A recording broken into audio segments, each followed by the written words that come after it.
नमस्ते विद्यार्थियों, बगरू महिला पीजी महाविद्यालय की ऑनलाइन क्लासेज में मैं अनिल कुमार छिपा आपका हार्दिक स्वागत, हार्दिक अभिनंदन करता हूं। आज हम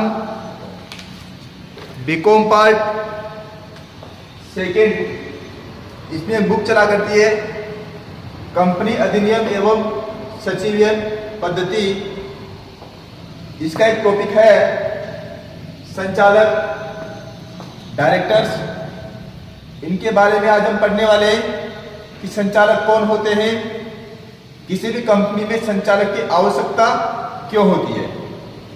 तो देखिए विद्यार्थियों कि सामान्य जगत में हमने किसी न किसी प्रकार से या किसी न किसी माध्यम से संचालकों के बारे में पढ़ा है और सुना है, परंतु व्यवसायिक जगत में संचालक कौन होते हैं, संचालकों की परिभाषा क्या है, इनके बारे में आज हम अध्ययन करने वाले हैं।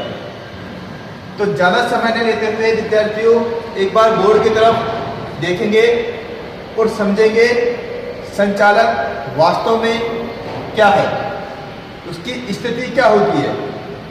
तो एक बार देखते हैं कि संचालक जो है वो कौन व्यक्ति होता है।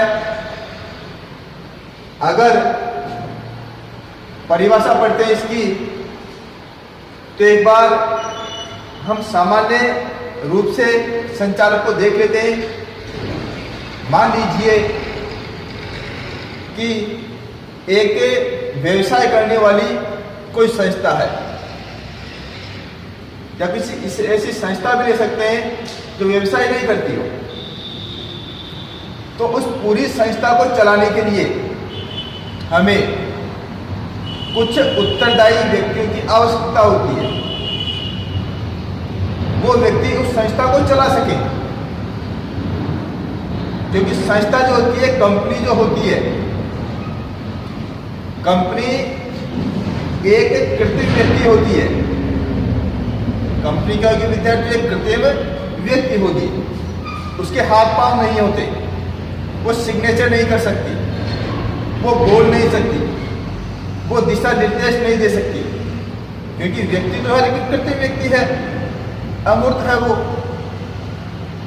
तो ऐसी स्थिति में संपूर्ण संस्था की जो बागडोर होगी उसे कौन संभालेगा?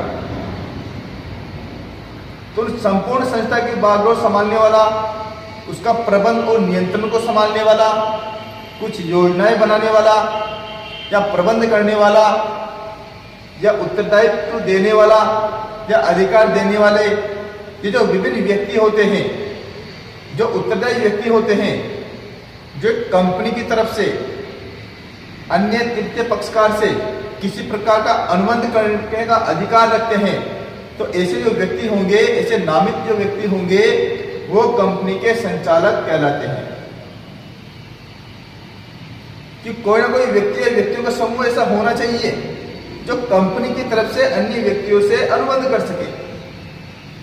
क्योंकि कंपनी तो कर नहीं पाएगी, क्योंकि कंपनी तो एक नाम है, एक अमूर्त चीज है, वो नहीं कर पाएगी। तो कंपनी के कार्यकलापों को करने के लिए हमें कुछ व्यक्तियों की आवश्यकता होती है जो उस कंपनी का उत्तरदायित्व ले सके। ऐसे व्यक्ति जो होंगे वो क्या कहलाएंगे? संचालक कहलाते हैं। तो इसकी परिभाषा देखते हैं विद्यार्थियों। हमारी इसकी जो परिभाषा है वो कंपनी अधिनियम की धारा 234 के अनुसार है। अर्थात भारतीय कंपनी अधिनियम जो है उसके अनुसार इसके परिभाषा बनाई गई है, संचालक की परिभाषा बनाई गई है। वो परिभाषा क्या है, इसका अध्ययन करेंगे। तो देखिए विद्यार्थियों, परिभाषा देखिए एक बार। संचालक से तात्पर्य कंपनी के संचालक मंडल में, दोबारा सुनिए विद्यार्थियों, संचालक से तात्पर्य कंपनी के संचालक मंडल में नियुक्त किए गए संचालक से है। अर्थात जब आप कंपनी अधिनियम की बुक का अध्ययन करेंगे तो बार बार उसमें एक शब्द आएगा कंपनी अधिनियम अर्थात कानून, कंपनी का कानून।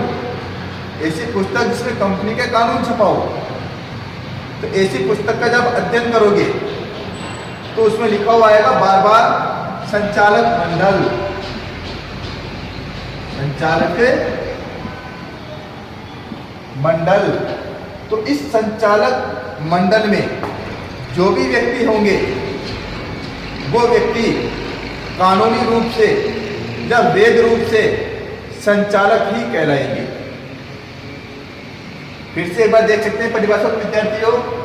संचालक से तात्पर्य कंपनी के संचालक मंडल में नियुक्त किए गए संचालक से है, अर्थात संचालक मंडल में जो भी जिन भी व्यक्तियों की नियुक्ति हुई है कंपनी की तरफ से, संचालक मंडल में जिन व्यक्तियों की नियुक्ति हुई है वही व्यक्ति संचालक कहलाएंगे।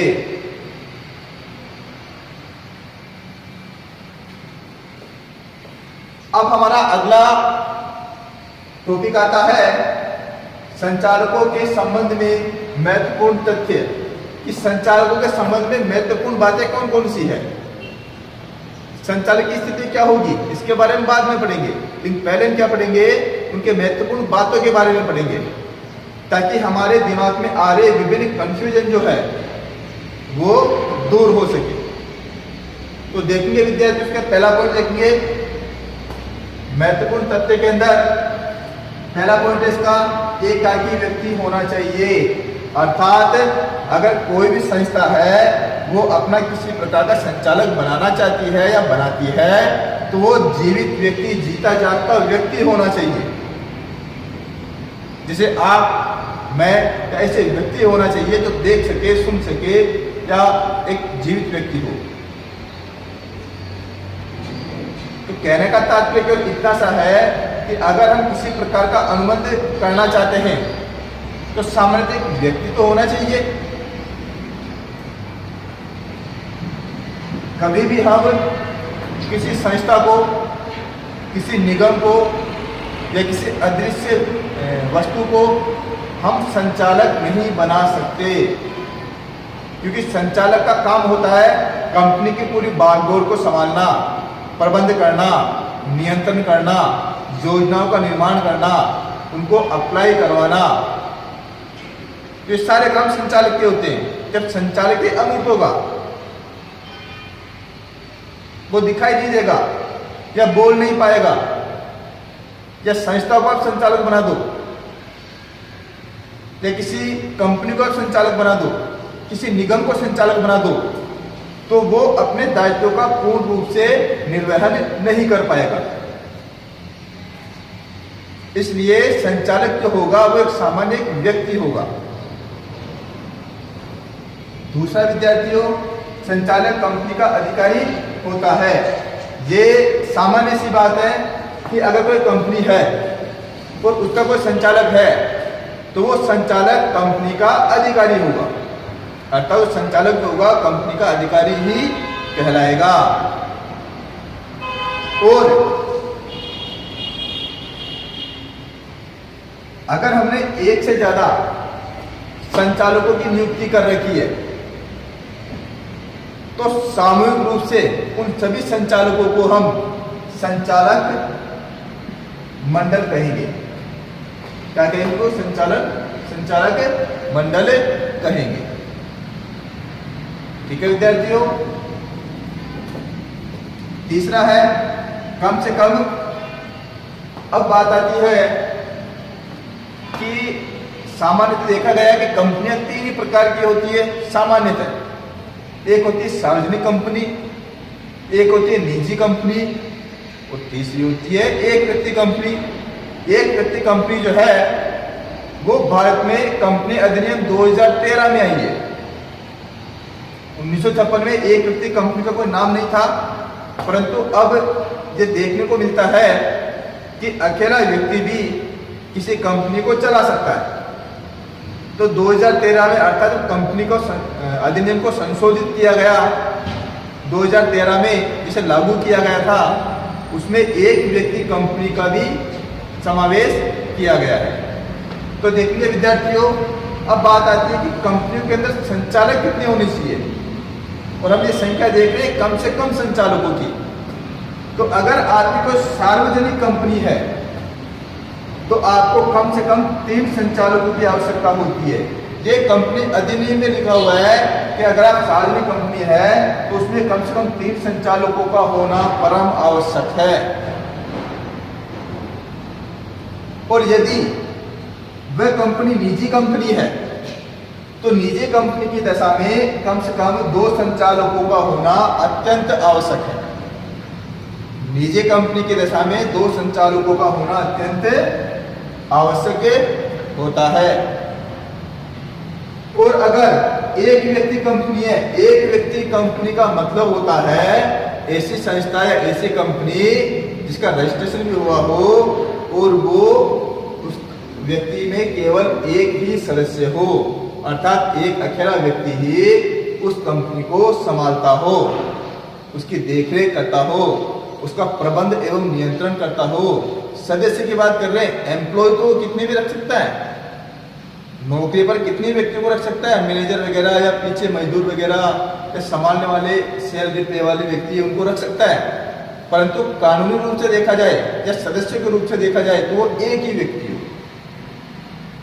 तो ऐसी जो संस्था होगी जिसका क्या होगा, एक ही अभिदाता एक ही सदस्य होगा, तो ऐसी संस्था कहलाएगी एक व्यक्ति कंपनी। और ऐसी संस्था में कम से कम एक संचालक का होना आवश्यक है। कम से कम एक संचालक तो इसे रखना ही पड़ेगा, भले ये एक व्यक्ति कंपनी ही क्यों ना है। ठीक है विद्यार्थियों, आगे हम चौथे पॉइंट की तरफ चलते हैं, अधिकतम संचालकों की संख्या। अब ये देखने वाली बात है कि कम से कम तो हमें पता है कि सार्वजनिक कंपनी में 3 संचालक होने चाहिए, निजी कंपनी में कम से कम 2 संचालक होने चाहिए, और एक व्यक्ति कंपनी में कम से कम 1 संचालक होना चाहिए। परंतु इनकी अधिकतम संख्या क्या है, अर्थात किसी भी कंपनी में अधिकतम संचालकों की संख्या कितनी हो सकती है। तो देखेंगे विद्यार्थियों कि अधिकतम संचालकों की संख्या, किसी भी कंपनी में अधिकतम संचालकों की संख्या 15 हो सकती है। कितनी हो सकती है विद्यार्थियों, 15 संख्या हो सकती है। परंतु आपका कारोबार इतना बड़ा है, कहने का तात्पर्य है कि अगर आपका कारोबार अंतर्राष्ट्रीय स्तर का हो या बहुत ज्यादा फैला हुआ हो तो आपको 15 संचालक जो है ये कम लग रहे हो, तो आप संचालकों की संख्या 15 से ज्यादा नहीं कर सकते हो। अगर हम चाहें कि हमें 15 संचालकों से ज्यादा संचालकों की आवश्यकता है तो हम 15 से ज्यादा संचालक भी नियुक्त कर सकते हैं, परंतु उसके लिए कंपनी को क्या करना होगा, उसके लिए कंपनी को यहाँ पर देखेंगे विद्यार्थियों कि अगर कोई भी कंपनी 15 से अधिक संचालक नियुक्त करना चाहती है तो उसे एक विशेष संकल्प पारित करना पड़ेगा। वो विशेष संकल्प पारित करके सबकी अनुमति लेने के बाद रजिस्ट्रार को सूचना देके प्रलेख भेजकर वो अपने संचालकों की संख्या में वृद्धि कर सकती है। अर्थात ये 15 संख्या जो है 15 से ज्यादा भी वो क्या कर सकती है, संचालकों को नियुक्त कर सकती है, परंतु इसका ठोस रीजन होना चाहिए और विशेष संकल्प पारित करना आवश्यक है। आगे देखते हैं विद्यार्थियों, इसका 5वां है नियमों के अभाव में अभिदाता ही संचालक बनते हैं। अगर आपने पार्षद अंतर नियम, पार्षद सीमा नियम में किसी प्रकार का कोई विपरीत बात नहीं लिखी हो या आपने कोई विशेष अनुबंध नहीं किया हो तो ये देखा जाता है कि आप जब कंपनी का रजिस्ट्रेशन करवा रहे हो तो रजिस्ट्रेशन कराते समय हमें कुछ अभिदाताओं के सिग्नेचर उस प्रलेखों में करवाने होते हैं। तो उन प्रलेखों में जो अभिदाता सिग्नेचर कर रहे हैं, जो कंपनी के अभिदाता बन रहे हैं, सामान्यतः वही व्यक्ति कंपनी के संचालक बन जाते हैं। अगर कंपनी के संचालकों की आवश्यकता होती है, उन्हें बनाया नहीं है, तो ऐसी स्थिति में उन्हीं लोगों को कंपनी का संचालक मान लिया जाता है जिन्होंने प्रथम बार कंपनी का रजिस्ट्रेशन के समय सिग्नेचर किए थे, जो अभिदाता बने थे। लेकिन अंतर नियम में आपको विशेष चीज नहीं जोड़ोगे तो ही ये पॉसिबल है। अगर आपने अंतर नियम में लिख दिया हो कि अभिदाता संचालक नहीं बन सकते तो फिर वो नहीं बन सकते, फिर उनको नहीं मानेंगे। परंतु आपने सामान्य अंतर नियम, पारतर्क सामान्य अंतर नियम आपने सामान्य बनाया है, उसमें आपने कोई विपरीत लाइन नहीं डाली है, तो अभिदाता जो होंगे, जो प्रथम बार सिग्नेचर करेंगे, उन्हीं को ही ऐसी स्थिति में संचालक मान लिया जाएगा।